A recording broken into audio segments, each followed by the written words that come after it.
Welcome to another deep dive with us. This time we're going beyond the grassy knoll and into the world of Penn Jones Jr. A legend. Yeah, a true legend in JFK assassination research. And we've got a unique source for you today. No. Issue 21 of Fair Play, Wow. Jones's own newsletter. Now, this isn't just going to be about the assassination itself, Okay. but about the man who dedicated his life to, really questioning the official narrative. It's fascinating because, he was part of that first wave of researchers after the Warren Report, Right, driven by that gut feeling that something just wasn't right. right? And he wasn't an academic or politician, Right. just a crusty small town. Yeah. The sources paint him as this fearless, Oh, yeah. outspoken character. Oh, yeah. I mean, the guy won an award for courage in journalism after his office was firebombed. What do you make of that? Oh, that's amazing. It really speaks volumes about his tenacity. Yeah. He wasn't afraid to challenge anybody. Right. From the John Birch Society to the Dallas Police Department. Really? Yeah, I mean, Wow. he even advocated for improving the town's black school before integration, which wasn't a popular stance at the time in the 60s in Texas. It's clear he wasn't one to shy away from controversy. Nope. This was a World War II veteran, recipient of the Elijah Parrish Lovejoy Award, Hmm. not someone who backed down easily. Oh, So how did this local newspaper man get involved in JFK assassination research? well, his own investigation began when he started reading the Warren Report. Okay. He became convinced that there were too many inconsistencies, Yeah. too many unanswered questions. Okay. There's a quote from him that I think really captures the sentiment. Okay. He said, I really believe that the only way you can believe the Warren Report is not to read it. And he didn't just sit back and grumble about it. He took action, right? Founding the Continuing Inquiry newsletter, writing Forgive My Grief book series. Mm-hmm. This issue of Fair Play we're diving into. It's full of tributes from other researchers. Yeah. It seems like they all saw Jones as this pioneer in the field. Absolutely. They describe him as scrappy, courageous. Yeah, John Judge even said that he made them all holler. right. It's clear that he inspired a whole generation of researchers to dig deeper, Right. to question that official narrative, and to pursue the truth, Yeah. no matter how uncomfortable it might be. Yeah, one of the most striking things about this issue of Fair Play to me Okay. is how it reflects Jones's personality. Okay. You can really sense his wit and his passion for uncovering the truth, Yeah. even in the structure of the newsletter itself. That's right. It's not just a collection of articles. Right. It's carefully curated to be a resource for researchers. Yeah. There are sections like Conspiracy Classics, Right. where he shares excerpts from important books, Yeah. and a detailed catalog of resources Okay. related to the JFK assassination. So it's almost like Almost like a guide. for those starting their own research journey. It sounds like he was building a community, Yes. a network of people dedicated to uncovering the truth Okay. long before the internet made it so easy to connect and share information. Exactly. You might even consider him a precursor Okay, to the kind of citizen journalism we see today. that's a fascinating connection. Yeah. So let's dive into some of the specific articles in this issue of Fair Play. One that really jumped out at me was In the Blossom of Our Sins by Charles Drago. Now, this wasn't written by Jones himself, Right. but it definitely embodies that spirit of challenging the official narrative that he Yeah. championed. Yeah. Drago's argument is bold.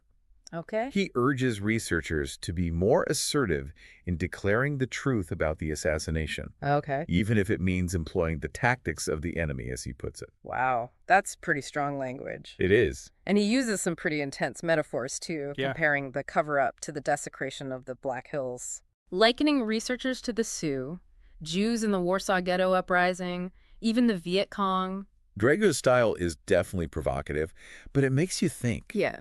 He wants researchers to see themselves as warriors in a battle for truth, Okay. not just passive investigators sifting through evidence. Gotcha. It's a call to action that aligns perfectly with Jones's own approach. Okay, so we've got this call to action from Drago, and then we have this excerpt from Jim Garrison's Heritage of Stone, included in this issue as well. Okay. Garrison, of course, another controversial figure in JFK research, You're right. most known for his prosecution of Clay Shaw in New Orleans. Yes. Right. Wow. And in this excerpt, Garrison argues that power can distort and manipulate the truth, Oh. something he claims to have seen firsthand during the JFK assassination investigation. Hmm. He points to alleged manipulation of evidence, like the shifting of boxes in the sniper's nest, Wow. and the disappearance of other rifles supposedly found at the Texas School Book Depository. And he also brings up how witness testimonies seem to have been selectively chosen or even discredited Right. if they didn't fit the official story. Yeah. It really makes you wonder what else might have been manipulated or hidden to support the lone gunman theory. Garrison's point is that power can be used to create its own reality, Right. even if it means bending the truth. Right. And it seems like this resonated with Jones, who also saw the JFK assassination as something that went far beyond a single crime. It was about power, corruption, and the very nature of truth itself. So we have Jones, this crusading journalist, Drago, urging a more assertive approach to exposing the truth, and Garrison highlighting the potential for power to manipulate reality. Right. What do you think this tells us about Jones's legacy and why his work still resonates today? I think Jones represents a spirit of skepticism towards official narratives, Okay. a belief in the power of independent thought. Yeah. He wasn't content to just accept the official story, Yeah. and he encouraged others to do the same. Do you see Jones as a precursor to modern citizen journalism? And if so, how? Absolutely. Jones was a pioneer in what we might call citizen journalism today.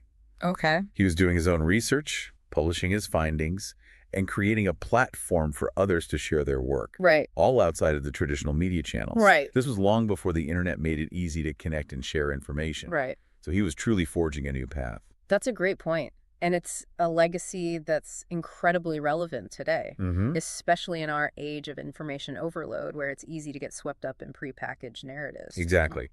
Jones reminds us that it's essential to be critical thinkers, Right. to question what we're told, and to seek out different perspectives. This has been an amazing start. Yeah. I feel like we're already getting a sense of Penn Jones as a person, not just a name in a history book. And there's so much more to uncover. This issue of Fair Play is like a time capsule, filled with insights into his research, his personality, and the world of JFK assassination research in the late 1990s. Okay, great. Yeah. Okay, so we've established that Penn Jones was this incredible force in JFK assassination research, a real pioneer in citizen journalism. But this issue of fair play isn't just about him, right? Right. It also features articles by other researchers, Yeah. and I'm curious to see what they were uncovering back then. You're right. This newsletter was really a platform for sharing research and ideas. Remember, this was before the internet, so Yeah. a publication like Fair Play was a vital way for researchers to Yeah. connect and share their findings. So what kind of research are we talking about? Give me some examples of what else is in this issue. Well, one article that stands out is a follow-up piece by researcher John Kevin Okay. about a JFK Lancer conference. Okay. These Lancer conferences were big gatherings of researchers, a Okay. chance to share their latest findings and theories. So kind of like a research conference, but specifically focused on the JFK assassination. Exactly. And in this article, Kevin dives into some intriguing details that he didn't have time to cover Okay. in a previous issue of Fair Play, like a newly surfaced photo of David Ferry. Oh, wow. I've heard of Ferry. Wasn't he suspected of being involved in some kind of plot against Kennedy? Yes, he was investigated by Jim Garrison, among others. Right. Ferry was a fascinating and controversial character, connections to right-wing groups, the Right. CIA, and even organized crime. Wow. Some researchers believed he might have been involved in a conspiracy to kill Kennedy, Right. while others saw him as a more peripheral figure. Right. Regardless of his role, his sudden death in 1967, Right. just days after Garrison announced he was a suspect, Right. only deepened the mystery surrounding the assassination. So finding a new photo of him would be a pretty big deal for researchers at the time. Absolutely. It's like a piece of the puzzle that suddenly appears, offering a fresh glimpse into the world of those connected to Oswald. Okay. That's pretty fascinating. What else did Kevin cover in this article? He also goes deep into the acoustic evidence related to the assassination, Okay. focusing on the work of researcher Greg James. Okay. This was a controversial topic at the time, Right. with some researchers claiming that recordings captured the sound of multiple gunshots, Right. suggesting a conspiracy, Right. while others argued the recordings were inconclusive. What was Jane's take on the acoustic evidence? He did extensive analysis of the recordings and the police radio systems in use that day. Okay. even recreating the motorcade route to compare timings with the radio transmissions. Wow. His research challenged some of the assumptions about the recordings, Okay. suggesting the possibility of what's called crosstalk, Okay. basically audio bleeding between radio channels. So that could mean that some of the sounds thought to be gunshots were actually from other sources? Exactly. Yeah. And that's why James's work was so significant. It introduced a new level of complexity to the acoustic evidence, Okay. raising questions about the reliability of the recordings Right. and the conclusions drawn from them. It's a perfect example of how these researchers were challenging the accepted narratives, digging into the technical details Right. to try to get to the bottom of what really happened. Yes. And that ties back to Penn Jones's approach, right? This meticulous attention to detail, Absolutely. this unwillingness to just accept the official story. Absolutely. And I think it's important to remember that this kind of detailed technical research can have huge implications for the bigger picture. Right. By questioning the validity of the acoustic evidence, Right. James was essentially calling into question one of the key pillars of the Warren Commission's findings. So this issue of fair play is more than just a tribute to Penn Jones. It's a snapshot of a whole community of researchers all digging deep Right. and trying to make sense of this complex and tragic event. That's a great way to put it.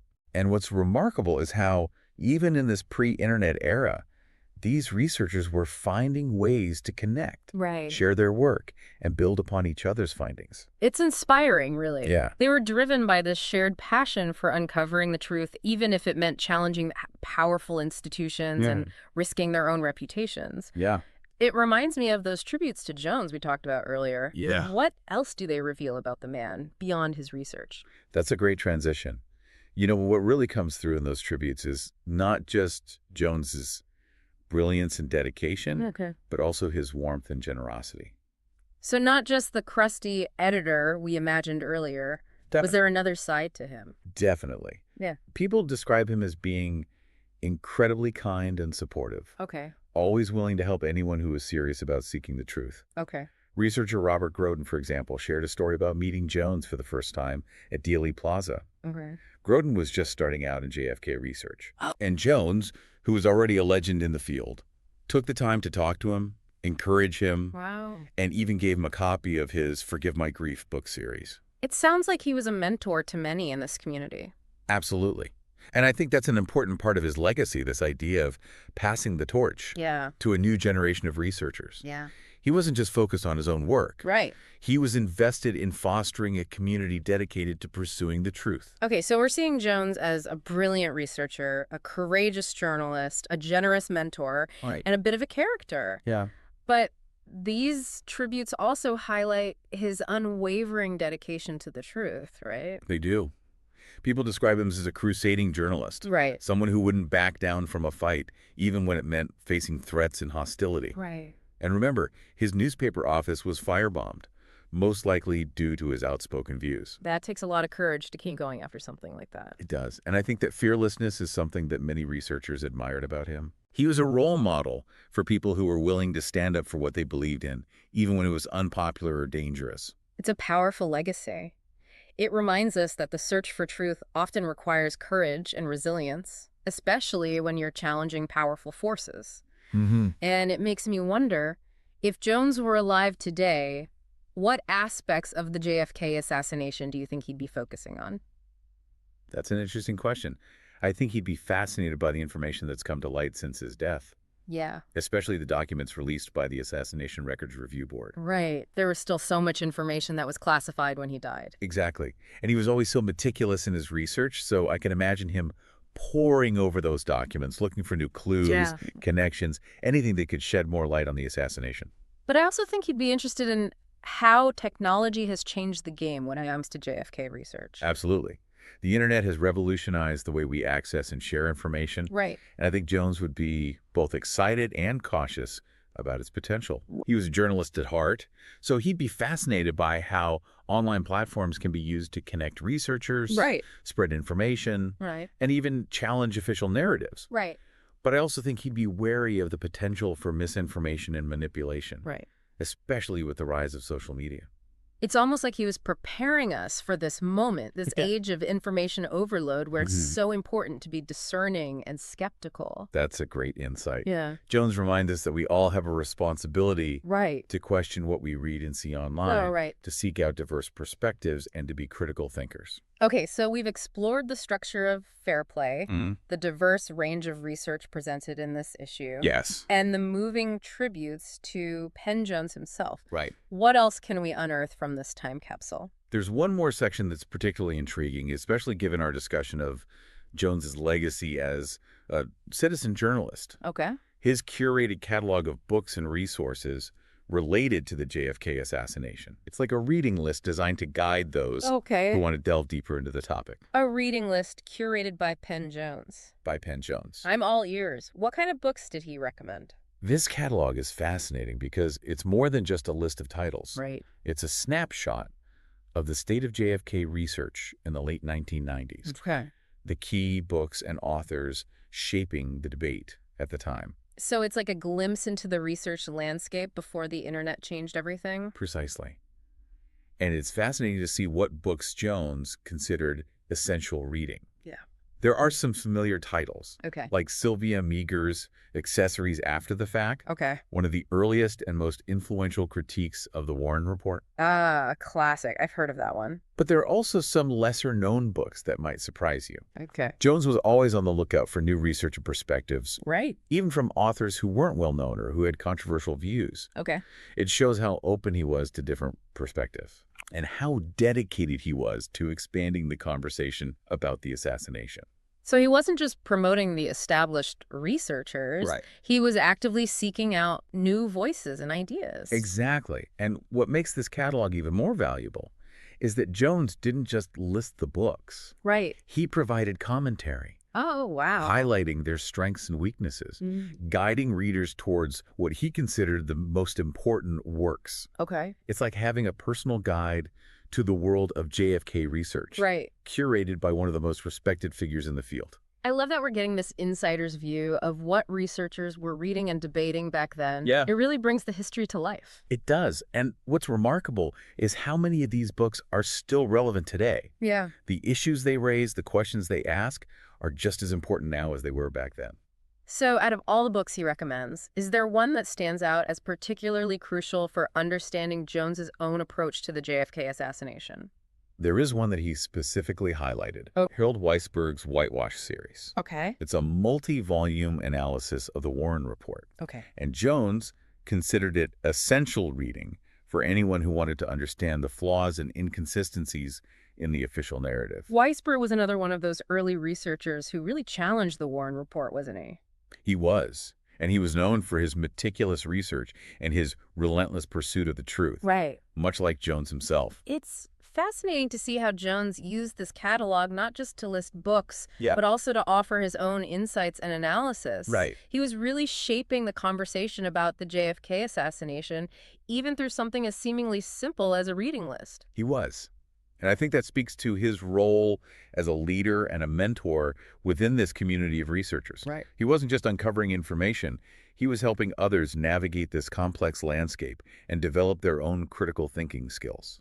This issue of fair play is truly remarkable. It's so much more than just a newsletter. It is. It's a platform for sharing research, a community forum, a reading list, and Yeah. most importantly, a reflection of Penn Jones's own personality and legacy. It is. And it gives us a fascinating glimpse into the early days of JFK research, Yay. a time when people were just beginning to challenge the official narrative Yeah. and build a movement for truth. Right. And it's a testament to Jones's vision that so much of what he championed back then, Yeah. citizen journalism, critical thinking, and the relentless pursuit of truth, Right. is even more relevant today. And on that note, let's move on to part 3, where we'll delve into the lasting impact of Penn Jones's work Okay. and what lessons we can all learn from his life and legacy. Mm. We spent this deep dive really getting to know Penn Jones. You know, the crusty editor, the meticulous researcher, the generous mentor. Yeah. I'm struck by how his dedication to truth-seeking went beyond just the JFK assassination. You're right. That's a key insight. Yeah. Whether he was fighting for civil rights, exposing local corruption, or Yeah. questioning the Warren Report, Jones consistently challenged those in power. Right. He seemed to see the JFK assassination as a symptom of a much larger problem, Right. a system where truth could be suppressed and power could be abused. So he wasn't just trying to solve a historical mystery. Right. He was grappling with fundamental questions about Yeah. power, corruption, Right. and the very nature of truth itself. Yeah. It's pretty profound when you think about it. It is. And it's something we're still grappling with today. Right. How do we hold power accountable? How do we ensure that truth prevails Yep. even when it's inconvenient or unpopular? Right. These are questions that Jones was asking decades ago, Yeah. and they're just as relevant now as they were then. It's inspiring to see someone like Jones, who came from a small town, Yeah. have such a huge impact on this national or Mhm. even global conversation. Absolutely. It shows that you don't need to be a famous scholar or a high-ranking official to make a difference. Exactly. Jones's life is a testament to the power of individual action, of having the courage to ask questions, challenge assumptions, and speak truth to power. Right. And those are qualities we can all cultivate, regardless of our background or position. If Jones were alive today, what aspects of the JFK assassination do you think he'd be investigating with the information that's been released since his death? It's fun to imagine him digging into the documents released by the Assassination Records Review Board. Right. He was so meticulous in his research. Yeah. So I can picture him poring over those documents, looking for any new clues, Yeah. connections, anything that might help to fill in the gaps of the story. But I also wonder if he'd be looking beyond the specifics of the assassination itself. You're right. He always seemed to be searching for the bigger picture, Yeah. trying to understand how the JFK assassination fit into the larger context of American history, politics, and culture. He was a journalist, so maybe he'd even be investigating how technology has changed the way information is disseminated and controlled. Absolutely. Mm. I think he'd be both fascinated and wary of the power of the internet. Yeah. On the one hand, he'd see the potential for connecting people, Right. sharing information, and amplifying dissenting voices. Right. But I also think he'd be concerned about the spread of misinformation, Right. propaganda, and the manipulation of online narratives. Right.